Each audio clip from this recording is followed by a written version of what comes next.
Sir मैं गीता हूँ। पिछले 8 महीनों से जुड़ी हुई हूँ आपके साथ श्री भगवत गीता के माध्यम से। आचार्य जी आपका मार्गदर्शन चाहिए क्योंकि जिस अवस्था से मैं निकल रही हूँ कहीं ना कहीं आप उस चीज को फेस कर चुके हैं। जैसे अगर मैं कहूँ तो कोई भी काम करते हुए अगर हमें पता भी है कि ये सही है तो भी हम गलत को चुनते हैं। मैं चुनती हूँ, शायद उसके पीछे डर है या स्वार्थ।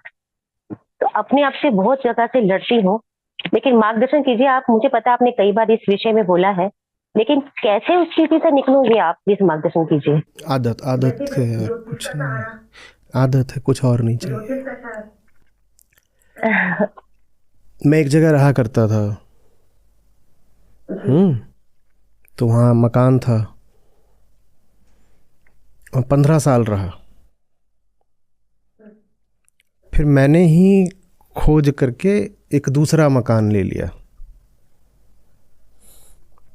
वो उसी सड़क पर आगे जाके कहीं मुड़ के, मान लीजिए 2-3 किलोमीटर और आगे। मैंने ही खोजा है खुद। मुझे ही पता है जो दूसरी जगह है मेरे चुनाव की है, बेहतर है। पर जानती हैं क्या होता था? रातों को मैं दूर से कभी लौट कर के आऊँ, गाड़ी चलाता हुआ आ रहा हूँ, 20-40 किलोमीटर दूर से आ रहा हूँ, तो ये जो पुराना मकान था ये पड़ता था और मैं मोड़ के इसके गेट के आगे गाड़ी खड़ी कर देता था। और 2 सेकंड 5 सेकंड के बाद याद आता था कि अब यहाँ नहीं रहते। फिर गाड़ी पीछे करके निकाल लेता था, आगे जाता था। ये कम से कम 6 महीने तक चला। 15 साल तक आदत हो गई थी उसी सड़क पर, उसी जगह पर, उसी घर के आगे खड़े हो जाने की। 1-2 बार तो मैंने खड़े करके हॉर्न भी मार दिया, जबकि अच्छी तरह जानता हूं कि आगे है कहीं। पर 6 महीने लगे दोबारा इस अभ्यास में आने के कि इसको छोड़ना है, इसके आगे निकल जाना है। नहीं तो शरीर ऐसा हो गया था कि खुद ब खुद वो घर जब पहले वाला पास आने लगे तो गाड़ी की गति धीमी होने लगे और सोचने की ज़रूरत ही नहीं पड़ती थी। जैसे मसल मेमोरी बन गई हो। गाड़ी जाती थी, वहाँ होता था, ऐसे खड़ी हो जाती थी। कोई बात नहीं, खड़ी हो गई, अब हम रिवर्स करके आगे ले जाएंगे, कुछ और नहीं कर सकते। गलती तब होगी अगर खड़ी हो गई उसके बाद कहें कि नहीं अभी भी घर हमारा ही है, और हॉर्न बजाते रहें, और हॉर्न ना बजे तो गेट तोड़ के अंदर घुस जाएं। वो सब नहीं करना है। पुरानी आदतें हैं, वो हमारी हस्ती में गहरे घुसते घुसते बुनियाद तक चली जाती हैं। आप जब उनको हटाते हो ना, तो ऊपर ऊपर से हटाते हो, नीचे नीचे वो बैठी रह जाती हैं। समझ रहे हैं बात को? नीचे से हटने में वक्त लगता है। जिसको फ्रॉयड ने कहा था, और बाद में फ्रॉयड के जो पूरा चला है कि सबकॉन्शियस अनकॉन्शियस, वास्तव में वो देह है और कुछ नहीं। देखिए, विचार बदले जा सकते हैं, वो मन के होते हैं। आदत बदलना मुश्किल होता है, वो देह की होती है। इन दो चीज़ों में अंतर करना ज़रूरी है। चेतना सूक्ष्म होती है, शरीर स्थूल होता है। और एक बार शरीर ने कुछ सीख लिया तो वो इतनी आसानी से नहीं बदलता, उसमें अभ्यास लगता है। बात समझ रहे? आप किसी को विचार के तल पर खूब समझा भी दो तो भी अभी वो पूरी तरह नहीं समझ सकता, क्योंकि बात बस उसके मन की नहीं है, बात अब उसकी एक एक कोशिका में घुस चुकी है और उसको वहां से निकालने में समय लगेगा। चेतना ऐसी होती है, समझिएगा। आप इस उदाहरण से शायद थोड़ा बेहतर समझ पाए। कमरे में अंधेरा था, आपको हटाने में कितना वक्त लगेगा? एक लाइट ऑन करेंगे सर, स्विच ऑन करते ही। जोर से बोलिए, आवाज नहीं आई। सर स्विच ऑन करते ही अंधेरा दूर हो जाएगा। एक पल लगेगा ना कमरे से अंधेरा हटाने में, है ना? कमरे में गंदगी थी, अब कितना वक्त लगेगा हटाने में? बहुत टाइम लग जाएगा सर। हाँ, यही बात है। अज्ञान सूक्ष्म होता है, चेतना सूक्ष्म होती है, वहां काम पल में हो सकता है। पर शरीर में जो चीज़ घुस गई वो स्थूल हो जाती है गंदगी की तरह, वहाँ एक पल में काम नहीं हो सकता। वहाँ आप झाड़ू लगाओगे पता नहीं करोगे, हो सकता है कोने कतरे में घुस गई हो तो वहाँ खुरच खुरच के निकालना भी पड़ेगा। हो सकता है कमरे के कालीन ने गंदगी पकड़ ली हो, उसको बाहर ले जाओ, धो सुखाओ, सब करो। हो सकता है पेंट ने गंदगी पकड़ ली हो तो पूरी पुताई दोबारा कराओ। हो सकता है दीवारों ने दीमक पकड़ ली हो तो उसका अलग इलाज कराओ। बड़ा लंबा समय लग सकता है। जब व्याधि शरीर में घुस जाती है तो समय लग जाता है, लेकिन चेतना के साथ मामला आसान होता है। चेतना की व्याधि अंधकार होती है, अंधकार एक पल में दूर किया जा सकता है। लेकिन सिर्फ अंधकार दूर हो गया इससे काम शुरू हुआ है, काम पूरा नहीं हो गया। काम शुरू ऐसे हुआ है कि जैसे ही अब रोशनी हो जाएगी तो आपको धूल दिख जाएगी। अब काम शुरू होगा सफाई का। तो गुरु क्या करता है? वो अंधकार हटा सकता है। गुरु अंधकार हटा सकता है, धूल नहीं हटा सकता। अंधकार हटा देगा, प्रकाश कर देगा, हो गया तमसोमा ज्योतिर्गमय। तो आपको क्या दिखने लगेगा? धूल ही धूल है। अब आगे झाड़ू वगैरह लेकर के आइए, अपना काम करिए, उसमें तो वक्त लगेगा। गुरु जी का तो आसान है, वो आएंगे अपना भाषण देके भग लेंगे। लेकिन उन्होंने फिर भी बड़ा काम कर दिया। हाँ, दो बातें थीं, एक स्थूल, एक सूक्ष्म। तो जो सूक्ष्म वाला काम था वो कोई कर सकता है। ज्ञान प्रकाश होता है, आकर के जला दिया। लेकिन उससे बस शुरुआत हुई है। अब आप देख पाओगे कहाँ कहाँ कचरा जमा है। अब लगाओ 6 महीने, करो कसरत, तब वो चीज़ हटती है। अभ्यास तो आपको स्वयं ही करना पड़ेगा। आप जिन भी चीज़ों का नाम ले रहे थे कि आपको पुरानी धारणाएं हैं ज्योतिष और ये और वो, उन पे चलेगा, क्योंकि वो बातें ना हमारे यहाँ घुस जाती हैं, एक एक जगह पूरे शरीर में घुस जाती हैं। हम कैसे देख रहे हैं, हमारी आँखों में भाव क्या है, हम किस तरह मुस्कुरा रहे हैं, वो सब कुछ आदतों से निर्णीत हो जाता है। तो इतनी जल्दी नहीं हटेगा, इतनी जल्दी नहीं हटेगा। जो चीज़ समय से बनी होती है, समय का उत्पाद होती है, वो कुछ समय तो लेगी जाने में। अंधेरा समय का उत्पाद नहीं होता। अंधेरा तो जैसे समय की परिभाषा होता है, वो तो समय के केंद्र में होता है। किस अंधेरे की बात कर रहे हैं? अज्ञान की। तो अंधकार फट से मिटाया जा सकता है, लेकिन आदत फट से नहीं मिटाई जा सकती। तो उसमें आपको किसी भी तरह से झेपने की या चिड़चिड़ाने की या बुरा मानने की, हाँ, या हतोत्साहित हो जाने की बिल्कुल ज़रूरत नहीं है। शरीर माने शरीर। हमारे केवल भाई ने अपना हाथ तोड़वा लिया था, अब वो जो प्लास्टर वगैरह था वो हटा है। अब वो हटा है तो उनका हाथ ही नहीं चल रहा।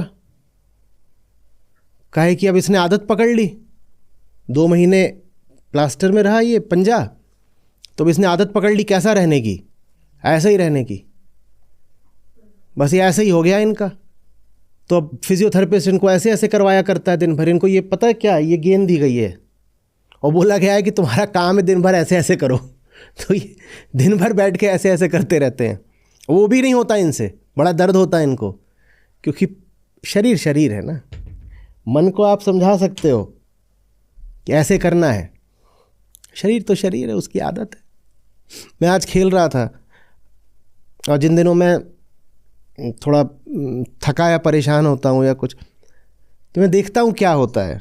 एकदम साफ साफ दिखाई पड़ता है माइंड बॉडी डिसोनेंस। सामने से कोच का शॉट आता है, मुझे बिल्कुल पता होता है इस पे मुझे क्या करना है, कहाँ पर जाकर कैसे कर दूंगा, पॉइंट मिल जाएगा। और मैंने वो कर भी लिया है। कहाँ कर लिया? और आधा सेकंड बीतता है, मैं देखता हूं हुआ नहीं, शरीर ने नहीं किया। मन ने पूरी तैयारी कर ली थी, पूरा मन को पता था यहाँ ऐसे करना है, ऐसे स्टेप करना है, इतना बेंड करना है और ये एंगल लेके बॉल निकाल देनी है। मन ने तो पॉइंट जीत लिया था, मन के हिसाब से विनर हो गया था। और फिर झटका सा लगता है कि ये नेट में क्या कर रही है बॉल, ये तो विनर निकल गया था, ये तो नेट में पड़ी हुई है बॉल, ये कैसे हो गया? समझ रहे बात को? शरीर को सिखाना जैसे जानवर को सिखाना, कैसे वो एक पल में सीख लेगा? पशु, पुरानी उसकी पाशविकता। आप बंदर को लेके आए हो और उसको पद्मासन सिखा रहे हो,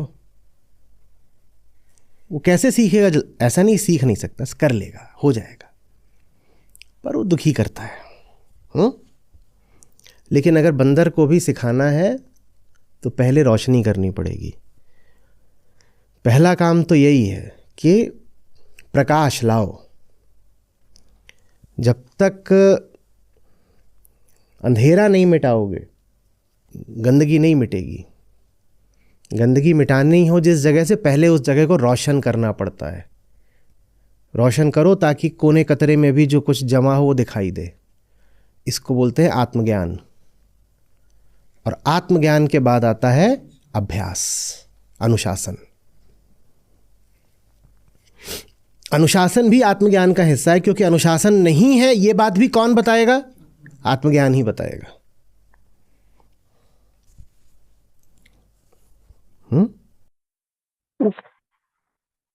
तो अभ्यास कैसे किए जाए आचार्य जी? जितनी बार गलत करो उतनी बार पलट दो, यही अभ्यास होता है और कुछ नहीं होता अभ्यास। तो आज जब मैंने सारी करतूतें दिखा दी कोर्ट पे, इधर उधर हर तरफ गेंद मार दी, तो सर्विस भी ना हो ठीक से। इधर कुछ दिन से बुखार है थोड़ा, तो कुछ नहीं, खड़ा कर दिया। ले करिए सर्विस, करते रहिए करते रहिए करते रहिए। अब जितनी बार नेट में डालो, कुछ नहीं, नेट में डाला, क्या करना है? फिर करना है। नेट में डाली तो क्या करना है? फिर करना। इसी को अभ्यास बोलते हैं। और जब नेट में जानी बंद हो जाए तो अभ्यास भी बंद। अभ्यास का मतलब ही यही है कि गलत करना है। जितना गलत कर सकते हो सब कर डालो, यही अभ्यास है। बस रुकना मत। जितना गलत करना है करो, रुकना मत। फिर से प्रयास करो कि इस बार शायद सही हो जाए, फिर गलत करो, फिर प्रयास करो सही हो जाए। यही अभ्यास है। और अभ्यास क्या? जो पारखी हो गया, जो विशारद हो गया, जो विशेषज्ञ हो गया, वो थोड़ी अभ्यास करता है। अभ्यास किसको करना है? जो सब गलत पलत कर रहा हो वही अभ्यास करता है। तो अभ्यास करने का मतलब ही यही कि खूब गलत करो। हाँ, खूब गलत करो और करते चलो जब तक सही ना होने लगे। जब तक सही ना होने लगे। और न लजाओ न शर्माओ। ये क्या है? जानवर की है, हम थोड़ी हैं। ये चीजें सीख लेती, हम क्या करें? हमें क्या पता? घटिया माल। मम्मी मिले किसी दिन तो शिकायत करूं, बहुत पैसे बचाए आपने। थोड़ा अच्छे माल से हमारी मैन्युफैक्चरिंग कर दी होती।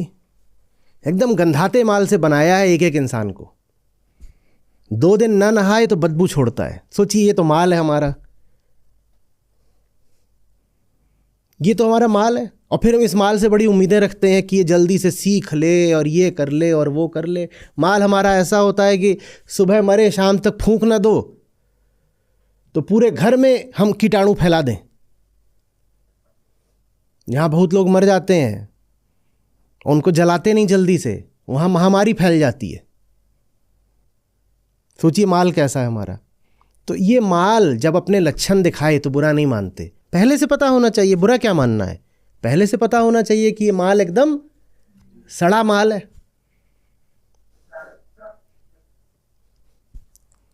बड़ी माँ ने क्या करा है? एकदम मिट्टी उठा करके मानव बना दिया है। तो मिट्टी है ना, उससे क्या बहुत उम्मीदें रखें?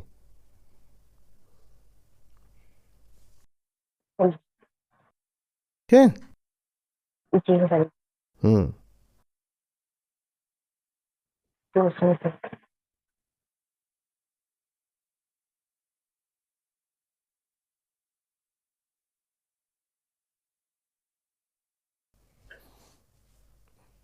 प्लेटो की जो थ्योरी थी आइडियाज़ की, उसमें यही बोला करते थे। बोलते थे यहाँ से तुम जो सोचते हो और यहाँ से तुम जो बनाते हो वो एक कभी नहीं हो सकता। बोलते थे तुमने एक गाड़ी का डिज़ाइन बनाया और उस डिज़ाइन की मान लो फैक्ट्री से 1 लाख गाड़ियाँ बनी, 1 लाख में से एक गाड़ी भी डिज़ाइन जैसी नहीं होगी। तुम ठीक से नापो, पता चलेगा कि कुछ ना कुछ हर गाड़ी में कम ज़्यादा रह गया है। तो स्थूल तल पर जो मामला होता है वो सूक्ष्म तल की पूर्णता से हमेशा नीचे का होता है। तुम यहाँ जो प्लान सोचते हो या जो भी यहाँ पे तुम पूर्णता सोचते हो, वो शरीर के तल पे, पदार्थ के तल पर कभी भी पूरे तरीके से परफेक्शन के साथ अभिव्यक्त नहीं हो सकती। सेब का चित्र बनाइएगा, खट से बना दो। सेब बना लिया। एक भी सेब ऐसा देखा जिंदगी में अपनी? जिसने एक भी सेब ऐसा देखा हो जिंदगी में, उसको मेरी ओर से 2 किलो सेब। एक भी सेब देखा है ऐसा? ये अंतर होता है सूक्ष्म और स्थूल में। स्थूल में जो कुछ होता है वो सदा एक अप्रॉक्सीमेशन होता है, उसमें सदा कुछ कमी रह जाती है। ये तो तुमने ऐसे अनाड़ी की तरह बना दिया। तुम किसी बड़े चित्रकार को ले आओ, वो इतना खूबसूरत सेब बना देगा। बना तो दिया बहुत खूबसूरत सेब, पर वैसा कोई सेब होता नहीं।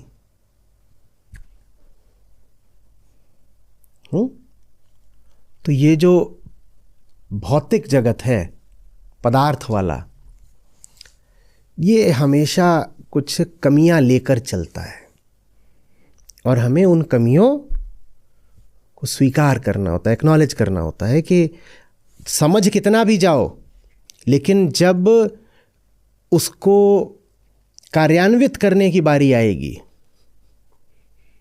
तो उसमें कुछ ना कुछ कमी रह ही जानी है। तो ठीक है, कमी रह जाएगी, हम क्या करेंगे? अभ्यास करेंगे।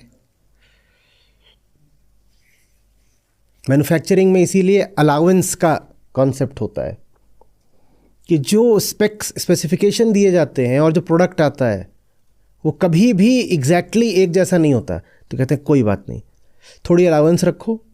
और प्रिसिशन मैन्युफैक्चरिंग का मतलब ही होता है कि अलाउंस और कम कम कम कम कम करते रहो। जो अलाउंस का कम होना है ये अभ्यास हो गया। अलाउंस का मतलब ये होता है कि मान लो कोई चीज़ थी कि साहब ये जो डायमेंशन है ये 1 मिलीमीटर का होना है। अलाउंस ऐसे हो जाती है ±1%। 1% बहुत ज़्यादा, इतनी अलाउंस कोई नहीं देता, पर मान लो 1%। अभ्यास का मतलब हुआ कि फिर वो हो जाएगी 0.5%, फिर और अभ्यास करोगे तो हो जाएगी 0.1%। मतलब अलाउंस माने डिविएशन, कि 1 मिलीमीटर से जो डिविएशन हो ±0.1% का। और अभ्यास करोगे और कम करना है। तो ये होता है।